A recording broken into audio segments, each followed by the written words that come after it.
umekuwa makao yetu kizazi baada ya kizazi. Una uwezo wa kuumba na kumrudisha mwanadamu mavumbini, maana siku zetu zote zimepita katika hasira yako. Tumetowesha miaka yetu kama hadithi. Wewe Bwana umekuwa makao yetu kizazi baada ya kizazi. Una uwezo wa kuumba na kumrudisha mwanadamu mavumbini, maana siku zetu zote zimepita katika hasira yako. Tumetowesha miaka yetu kama hadithi. Basi Mungu, nifundishe siri ya maisha, nifunulie siku zangu za kuishi duniani. Nipangie maisha haya ya dhiki, Mungu nipe moyo wa kustahimili machungu, kifo kisinipate sijajipanga. Basi Mungu, nifundishe siri ya maisha, nifunulie siku zangu za kuishi duniani. Nipangie maisha haya ya dhiki, Mungu nipe moyo wa kustahimili machungu, kifo kisinipate sijajipanga.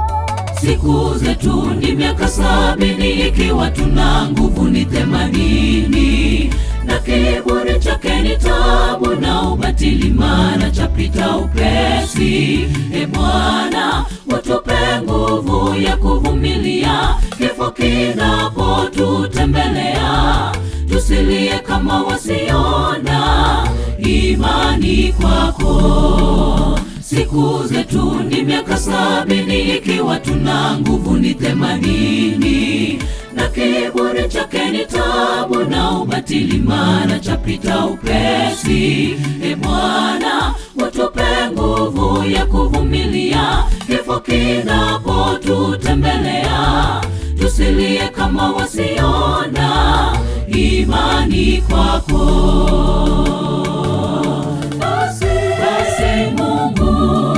Nifundishe siri ya maisha, nifunulie siku zangu za kuishi duniani. Nipangie maisha haya ya dhiki, Mungu nipe moyo wa kustahimili machungu, kifo kisinipate sijajipanga. Basi Mungu, nifundishe siri ya maisha, nifunulie siku zangu za kuishi duniani. Nipangie maisha haya ya dhiki, Mungu nipe moyo wa kustahimili machungu, kifo kisinipate sijajipanga. Basi Mungu, nifundishe siri ya maisha, nifunulie siku zangu za kuishi duniani. Nipangie maisha haya ya dhiki, Mungu nipe moyo wa kustahimili machungu, kifo kisinipate sijajipanga. Basi Mungu, nifundishe siri ya maisha, nifunulie siku zangu za kuishi duniani. Nipangie maisha haya ya dhiki, Mungu nipe moyo wa kustahimili machungu, kifo kisinipate sijajipanga.